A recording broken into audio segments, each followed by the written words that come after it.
Kayaknya ini review yang paling ditunggu-tunggu. Dan ya memang ini adalah ayam favorit gue sekarang untuk budget 200-300 ribuan. Jadi biarkan gue menjelaskan kenapa. Jadi halo dan selamat datang di Aftersound Review. Dan ini adalah review gue untuk KZ-ZVX. Sebelumnya thank you dulu untuk KZ yang udah kirimin gue ayam ini untuk di review. Dan harganya di luar sana $20. Mestinya di Indonesia 200 to 300-an, maksudnya mendekati 300 ribuan lah ya. Gue nggak tahu berapa di Tokopedia sekarang. Dan dia menggunakan single dynamic driver. Dan seperti biasa, gue akan breakdown review ini mulai dari build, fit, frequency response, suara, dan juga banyak perbandingannya. Gak usah ngomong KZ. Dibanding semua ayam yang harga 200-300 ribuan, ini simply paling keren. Lihat, bodinya itu semua pakai metal, dan ini memang berasa agak berat. Jadi nggak cuman kayak plastik gitu doang warna matte. Ini beneran metal, beneran dingin kalau lu pegang. Lalu ini iya bolong. Ini nggak ada gunanya sih, ini cuman estetika. Ada tulisan KZ Acoustics di sininya. Dan ini semua pakai body metal yang bahannya kelihatan smooth, dan buat gua sih ini berasa kayak barang KZ premium lah ya. Lalu kemudian dia pakai QDC Type-C seperti biasa untuk KZ lainnya. Kabelnya tipikal KZ, jadi jangan berharap terlalu banyak. Tapi housingnya ini simply paling keren yang gue pernah lihat untuk harga segini. Satu hal yang perlu gue note soal fittingnya, ergonominya ini KZ pertama yang gue dapetin cuman foam doang ear tipsnya. Jadi di dalam kotaknya lu cuman dapetin tiga ukuran foam tips. Jadi untuk orang-orang beberapa kan ini kita ngomong harga 200 ribuan. Gue yakin beberapa yang mungkin baru main ke hobi ini gak terbiasa sama foam tips. Karena ya gimana pun fittingnya agak berbeda. Lihat, dibandingin foam tips, dia bakal kelihatan agak sedikit panjang dan mungkin tebel. Ini kalau orang belum biasa, mungkin nggak ngerti, masukinnya tuh kita perlu pencet dulu dikit, karena ini memory foam, jadi dia kayak tuh penyok gini. Kita masukin yang pas, nanti dia akan ngembang. Atau kalau udah biasa, sebenarnya kalau gue sih nggak perlu pencet-pencet, langsung aja pasang. Cuman emang rada kudu kayak apa ya, kayak gue main-mainin kocak-kocak gitu loh, sampai dia rada ngebentuk di telinga gue, karena dia mengikuti bentuk telinga foam tipsnya itu. Dan gue pakai ear tips manapun itu oke-oke aja, dan gue bisa pakai dalam waktu lama. Nah, mengenai soal suara, gue harus jelasin dikit by frequency response dan by apa yang gue denger. Kalau lu dapet udah fitting yang tepat pakai foam tips itu sebenarnya suaranya lebih smooth kalau dibandingkan dengan Vinyl Type E ataupun ear tips silikon yang gue pernah coba lainnya. Dan itu terlihat di frequency response di sekitar 8 kHz-nya itu lebih smooth ketika pakai foam. Jadi gue sarankan kalau kalian bisa pakai foam, cobalah pakai foam, karena at least buat pendengaran gue, untuk fittingnya juga ini paling cocok untuk KZ-ZVX ini. Langsung aja kita ngomong soal tonalnya. Anyway, kalau dia pakai tips foam ataupun enggak, dua-duanya cukup Harman-ish. Jadi masih ada sensasi Harman-nya, dimana lo mouth V-shape juga bisa dibilang. Dia ada sensasi bass, gebukan bass yang cukup dalam. Habis itu sensasi mid-range yang cukup maju, terutama di area upper mid-range yang bikin vokal-vokal nada tinggi itu lebih cukup maju. Dan itulah yang gue dapetin di sini. Dan habis itu treble atasnya agak roll off, jadi ya memang agak Harman-ish. Mulai dari frekuensi bawahnya dulu, jelas ayam ini punya elevasi di bagian bass ke bawah, sub bass, mid bass to sub bass, dimana bassnya ini bisa kasih gebukan yang dalam dan juga fokus. Dan yang gue suka di sini, gue akan langsung aja ngomong, dibandingin ayam 200-300 ribuan ini, ayam ini bukan yang punya bass paling besar. Rasanya KZ HBB punya bass yang lebih gebuk lagi, lebih tebal lagi, tapi tekstur, fokus dan kedalaman bass, simply kualitas dan tekstur bassnya itu paling gebuk dalam, dan ada sensasi kayak mantulnya gitu yang bikin nagih. Itu paling berasa di KZ-ZVX ini. Jadi simply bassnya gue paling suka di KZ-ZVX dibandingkan ayam 200-300 ribuan yang gue pernah coba lainnya. Dia cukup oke untuk kebanyakan orang suka pop, tapi gue nggak tahu basshead bakal suka apa nggak. Kuantitasnya bukan basshead gue rasa, tapi gebukan kualitas dalamnya ini sih kualitasnya bagus banget. Dan ya simply said, ini yang paling gue suka di harga segini. Tapi kalau kita ngomongin frekuensi tengah mid range-nya, ini bukan favorit gue. Gue harus jujur, dimana dia buat gue masih agak ketipisan, dimana kalau gue denger lagu-lagu kayak Michael Bublé atau Josh Groban itu masih agak kerasa kurang tebel. Dimana di sini lower mid range-nya itu untuk vokal cowok memang nggak terlalu maju, lebih berasa maju vokal cewek. Kalau misalnya lo main vokal-vokal cewek yang agak tipis-tipis, kayak Joyce Chu aja itu jelas maju, Taeyeon gitu, atau penyanyi Jepang Lisa, itu semuanya berasa lebih maju dan ya simply energik maju. Dan yang gue suka di sini adalah dia punya, tadi ya gue bilang dia punya bass yang dalam fokus, vokal upper mid range yang maju, vokal atas yang maju. Dan ini adalah sensasi bass dan midnya itu kerasa kayak kepisah dengan layer yang bagus. Jadi kayak seolah dia jelas-jelas kayak kepisah dengan rapih gitu. Ketika bassnya nonjok, ditambah vokalnya nyanyi jelas. Ini tuh seolah ada kayak lapisan. Satu tuh lapisan bass, satu lapisan vokal yang kepisah dengan baik. Dan ini adalah sensasi layer terpisah yang paling bagus dari yang gue coba di harga 300 ribuan. Contoh lagu yang paling jelas aja kayak lagunya Kenshi Yonezu yang Peace Sign, itu dari awal lagunya tuh gebukan bassnya kenceng, vokalnya juga maju banget, ada gitar yang energik juga di situ, dan itu terpisah dengan baik dan seolah paling kerasa kayak ada 2 layer. Cuman memang kalau kita bahas treble-nya ini sekali lagi ini oke lah, ada sedikit mid treble pick yang bikin simbol kerasa kadang-kadang agak maju, dan juga untuk pengecapan kata-kata kayak S gitu agak bisa sibilan sedikit. Ini gue minor banget, dan sebenarnya itu lebih berasa kalau pakai silicone tips. Pakai foam tips lebih minor lagi, nyaris nggak berasa buat gue, dan masih dalam level apa ya, sangat sangat gue bisa okein di atas toleransi gue. Cuman memang treble-nya ini kalau gue sih pinginnya aslinya sedikit lebih extended lagi. Kayak gue dengerin violin itu oke lah, cuman kurang lepas, ujung-ujung nadanya itu masih agak kurang lepas dikit, tapi nggak sampai mendem. Jadi gue ngomong ini biasa lah untuk treble ini, kualitasnya di harga segini B aja. Jadi secara tonal, IM ini jelas bukan yang terbaik buat gue. Dia masih kurang tebel di bagian mid range-nya, dan mid treble round 8K itu masih kadang-kadang agak peak, ada kerasa peaknya di beberapa lagu, terutama lagu-lagu yang rekamannya busuk. Tapi yang bikin IM ini spesial dibanding yang lain adalah secara layernya itu dia bisa kayak terpisah dengan baik. Dan simply said, this is the best dibandingkan yang lain. Jadi kalau gue ngomong dulu, jadi sebenarnya tonalnya ini good. Gue nggak ngomong tonalnya jelek. Tonalnya ini good, buat banyak lagu enak. Cuman agak kurang tebel sedikit aja buat gue, dan treble-nya kurang lepas bagian atas, tapi dia tuh bisa ngasih sensasi terpisah yang lebih jelas dibandingkan One Er, dibandingkan HBB, Kiki HBB, dibandingkan CCACRI Plus, dibandingkan Sound Note Zero. Jadi simply said, dia bukan, mungkin tonalnya itu bukan untuk semua orang, karena masih ada sedikit issue di sini dan di sana. Tapi secara teknikal dia bisa lebih, misahnya tuh lebih jelas gitu, terutama bagian bass dan mid range-nya tadi. Kalau di lagu-lagu yang rame dan lagu-lagu yang banyak fokus ke bass dan vokal, dan buat gue, nggak bohong, sensasi ini seolah kayak lu ngerasain kualitas driver yang lebih bagus dibanding yang lainnya. Karena kalau gue denger yang lainnya, kayak berasa lebih nyampur gitu, bass sama midnya.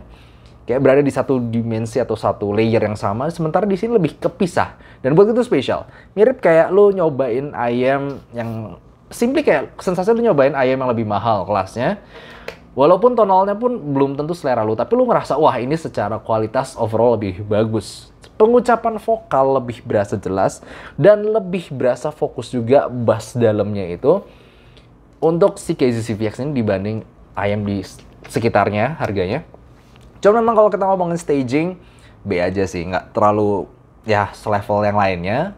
Cuma secara imaging sedikit lebih baik aja. Jadi kayak lu lebih, karena layer yang terpisah tadi seolah lu mendapatkan dimensi bassnya tuh datang dari agak bawah, vokalnya agak tengah, lalu ada kadang tepuk tangan kanan kiri gitu, sedikit lebih baik dibanding yang lain.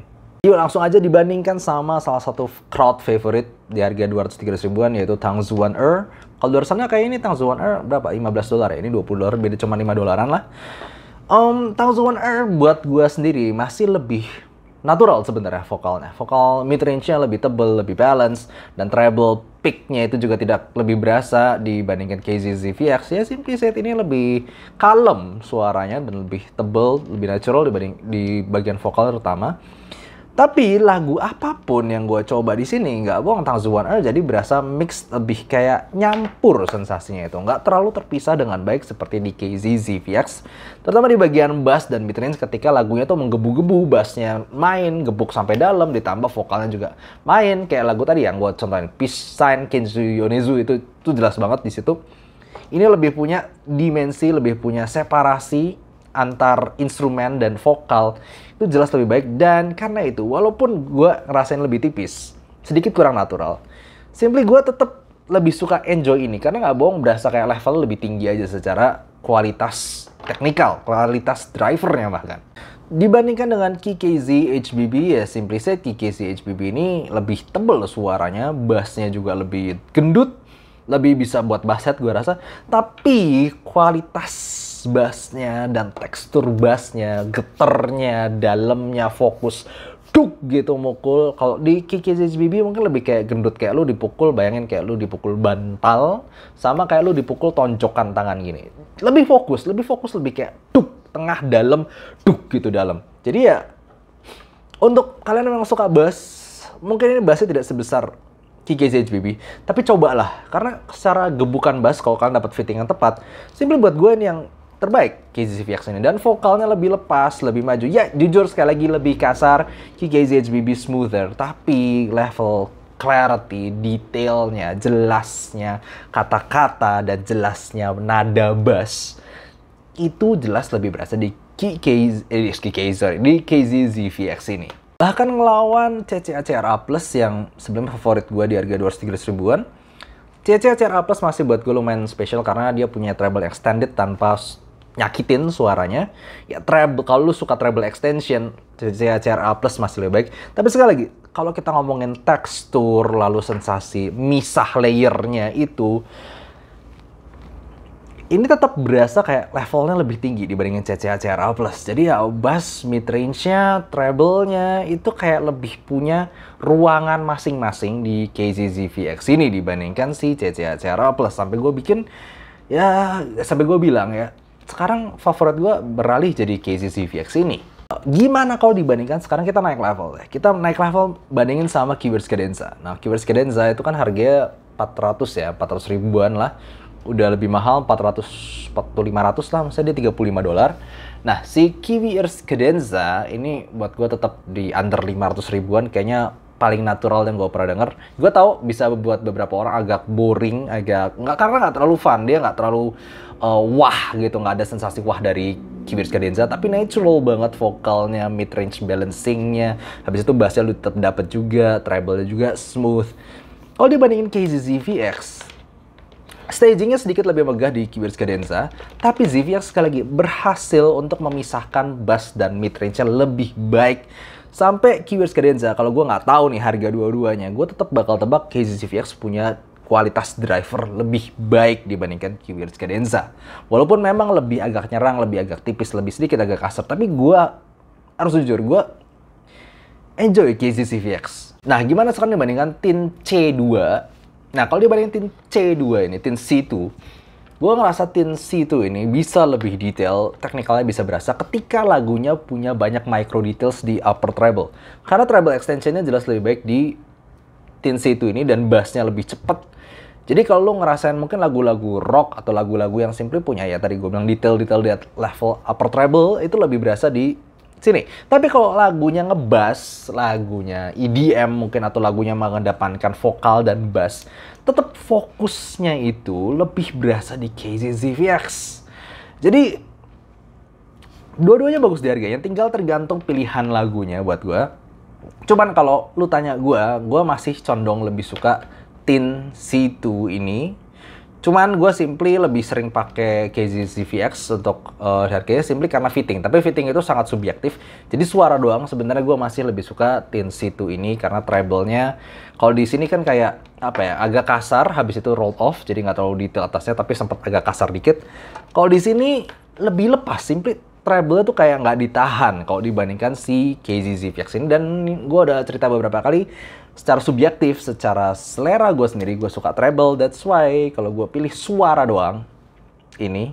Tapi karena fitting juga, gue kayaknya sekarang lebih suka KZZ-VX. Nah sekarang tadi dia udah dia udah berhasil ngelawan buat gue budget yang lebih mahal, kayak 400 ribuan, itu 500 ribuan.